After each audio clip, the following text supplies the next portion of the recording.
भीमा एक truck driver था। वो अक्सर रात के समय ट्रक लेकर निकलता था, क्योंकि रात के वक्त हाईवे पे ज्यादा ट्रैफिक नहीं होता।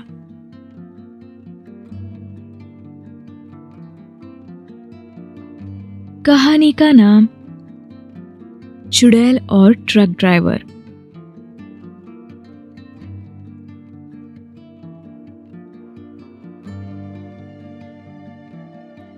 एक रात ऐसे ही भीमा उसके ट्रक में लोड भरकर जा रहा था। भीमा अपने साथी देवा से ही बातें करते हुए, अरे वाह देवा, देखा आज भी हमेशा की तरह रास्ता साफ है, बिल्कुल भी ट्रैफिक नहीं है। इसलिए मुझे रात को ट्रक चलाना अच्छा लगता है। हाँ भाई, तुम्हारी ये बात तो सच है। रात के वक्त गाड़ी कभी ट्रैफिक में नहीं फंसती और हम सारा लोड समय पर पहुंचा देते हैं। भीमा जिस रास्ते से जा रहा था वो रास्ता बहुत ही सुनसान था और रास्ते पर एक भी लाइट नहीं थी। तभी अचानक आसमान में जोर से बिजली कड़कने लगी, बादल गरजने लगे और बारिश शुरू हो गई। बारिश इतनी तेज थी कि भीमा को सामने का कुछ ठीक से दिखाई नहीं दे रहा था। भीमा ट्रक बहुत ही धीरे और सावधानी से चला रहा था। तभी, अरे भीमा, ये कैसा रास्ता है? तुम सही रास्ते तो जा रहे हो ना? देखो, इतना बड़ा रास्ता है लेकिन एक भी लाइट नहीं है। अरे ये गांव में जाने वाला रास्ता है, इसलिए सुनसान है और लाइट भी नहीं है। अच्छा, लेकिन भाई संभाल के चलाना ट्रक। देखो, एक तो लाइट नहीं और ऊपर से इतनी तेज बारिश हो रही है। दोनों बातें करते करते रास्ता काट रहे थे कि तभी अचानक उस तूफानी बारिश और कड़कती बिजलियों के बीच भीमा को रास्ते पर एक औरत दिखाई दी। ये इतनी बारिश में ये औरत इस सुनसान रास्ते पर क्या कर रही है? लगता है वो लिफ्ट मांग रही है। जाने दो उस औरत को, उसे लिफ्ट विफ्ट देने के बारे में सोचना भी मत। अरे क्या हुआ? कोई अगर मुसीबत में हो तो उसे मदद करनी चाहिए ना। तुम्हारी बात ठीक है, लेकिन मैंने सुना है कि आजकल ऐसे ही सुनसान सड़क पर कुछ लोग घूमते रहते हैं। उनके साथी छिपे हुए होते हैं। लिफ्ट मांगने के बहाने वो लोग तुम्हें रोकते हैं और जब तुम गाड़ी रोक देते हो तब वो और उसके साथी तुम्हें लूटकर सब लेकर भाग जाते हैं। कभी कभी तो जान से भी हाथ धोना पड़ता है। ऐसे बोलते बोलते भीमा ट्रक लेकर उसके पास आता है। जब भीमा ट्रक रोकता है वो देखता औरत फूट फूट कर रो रही थी। उसके चेहरे से खून बह रहा था और उसकी आंखें लाल हो गई थी। क्या हुआ बहन जी? आप ऐसे भीग क्यों रही है और आप रो क्यों रही है? क्या बताऊं, मैं अपने पति के साथ हमारे गाड़ी में जा रही थी। अचानक मेरे पति को कुछ हो गया। वो गाड़ी में ही पड़े हैं। मुझे जल्द से जल्द अस्पताल पहुंचना है। मैं कब से गाड़ी रोकने की कोशिश कर रही हूँ, लेकिन कोई गाड़ी आ ही नहीं रही थी और अगर आई तो कोई रुक नहीं रहा था। अच्छा बहन जी, आप हमारे ट्रक में बैठ जाइए।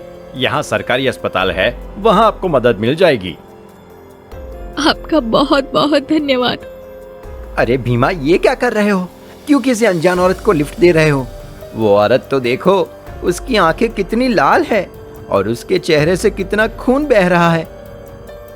अरे देवा, उस औरत के पति को अचानक कुछ हुआ है। गाड़ी चलाते हुए कोई हादसा हो गया होगा। रो रो कर उसकी आंखें लाल हो गई होंगी। चल, अब ज्यादा मत सोचो, तुम थोड़ा साइड हो जाओ तो उन्हें बैठने की जगह मिलेगी। उन्हें अस्पताल तक छोड़कर हम आगे चले जाते हैं। वो औरत आकर ट्रक में बैठ जाती है। भीमा ट्रक चलाने लगता है। थोड़ी दूरी पर जाने के बाद, बहन जी, आपने कहा कि आपके पति गाड़ी चला रहे थे और अचानक उन्हें कुछ हो गया, लेकिन आपकी गाड़ी तो कहीं दिखी नहीं। मेरे पति का कंट्रोल चला गया और गाड़ी घनी झाड़ियों के बीच चली गई।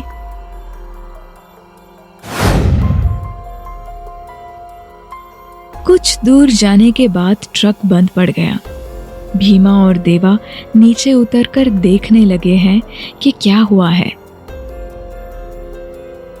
दोनों ने ट्रक ठीक किया। उन्होंने देखा कि वो औरत ट्रक में है ही नहीं। अरे, वो औरत कहाँ चली गई? उसे ट्रक से उतरता हुआ तो देखा नहीं। अचानक कहाँ गायब हो गई? देखा, मैंने तो तुमसे पहले ही कहा था ट्रक मत रोको, ये इन लोगों की जाल होती है। लेकिन तुमने मेरी बात नहीं मानी। तुमने देखा था ना, जब मैंने उसको गाड़ी के बारे में पूछा तो कैसे मुझे गुस्से से घूर रही थी।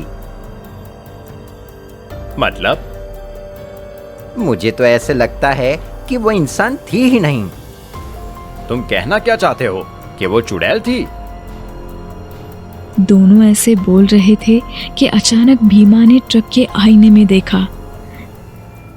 वही औरत उसके ट्रक के साथ भाग रही थी। भीमा सोचने लगा कि कोई औरत ट्रक के साथ कैसे भाग सकती है। तभी उसकी नजर उसके पैरों पर गई। उस औरत के पैर उल्टे थे। अब भीमा को देवा की बात पर यकीन हो गया। देवा, तुम सच बोल रहे थे। वो एक चुड़ैल ही है। भीमा देवा को बोल ही रहा था कि तभी ट्रक की सामने वाली कांच पर वो औरत आकर बैठ गई। उसे ऐसे देख भीमा और देवा दोनों के पैरों तले जमीन खिसक गई। उस चुड़ैल ने कहा, मुझे याद कर रहे थे ना तुम दोनों? चलाओ, अब मेरे साथ मेरे घर चलो। बहुत भूख लगी है। उसकी ये बात सुनकर दोनों के हाथ पैर कांपने लगे। दोनों को उनकी मौत दिखने लगी। भीमा ने ट्रक का स्पीड बढ़ाया और कस के ब्रेक मारा। वो चुड़ैल रास्ते पर गिर गई।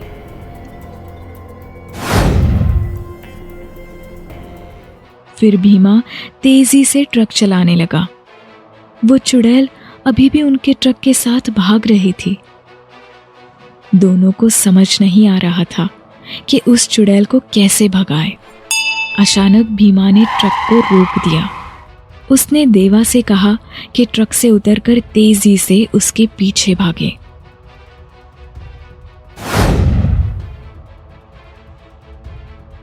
भीमा ट्रक से उतर गया और भागने लगा।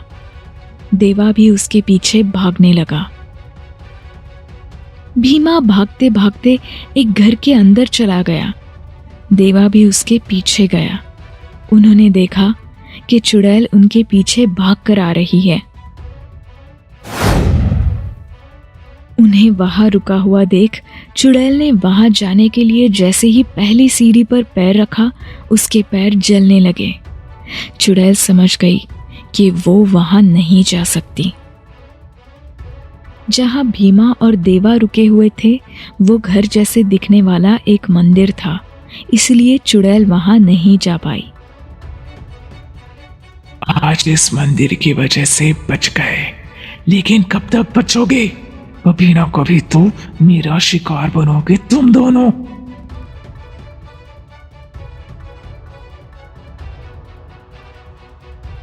चुड़ैल वहां से गायब हो गई।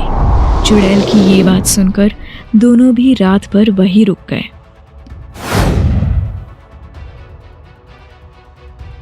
हे भगवान, सही समय पर आपके इस मंदिर की घंटी बज गई और मुझे मंदिर में आना सूझा, नहीं तो आज हम दोनों की ये आखिरी रात होती।